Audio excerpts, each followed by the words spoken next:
বিশ্ব ফ্যাশনের সবচেয়ে আলোচিত মঞ্চ মেট গালায় এবারের উপস্থিতিতে নজর কাড়লেন ঈশা আম্বানি। গৌরব গুপ্তার তৈরি বিশেষভাবে বোনা শাড়িতে তিনি যেন হয়ে উঠলেন এক জীবন্ত শিল্পকর্ম। পুরো সাজসজ্জার নকশা ও উপস্থাপনা করেছেন খ্যাতিমান স্টাইলিস্ট আদা জানিয়া। মেট গালা 2026-এ ঈশা আম্বানি ভারতীয় ফ্যাশন ও শিল্পকে বিশ্বমঞ্চে তুলে ধরেন।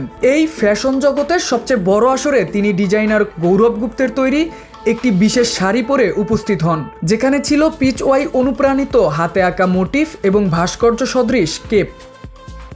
50 জনেরও বেশি দক্ষ কারিগরের 1200 ঘন্টার শ্রমে তৈরি এই শাড়ি খাঁটি সোনার সুতোয় বোনা, যেখানে রয়েছে হাতে আঁকা পিচওয়াই মোটিফ এবং সূক্ষ্ম সুতিকর্ম। ব্লাউজ সম্পর্কে তিনি বলেন, এটি তার মায়ের গহনা দিয়ে সাজানো।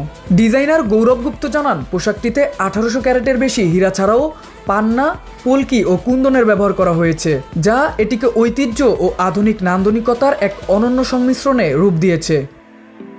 ঈশা আম্বানির লুকের আরেকটি বিশেষ দিক ছিল তার অ্যাক্সেসরিজ। তিনি সুবোধ গুপ্তের তৈরি আমের ভাস্কর্য সহ একটি ক্রোশে ব্যাগ বহন করেন, যা ভারতের কারুশিল্প ও ঐতিহ্যের প্রতীক হিসাবে উপস্থাপিত হয়। এছাড়া তার চুলের সাজে ছিল গজরা অনুপ্রাণিত একটি ভাস্কর্য।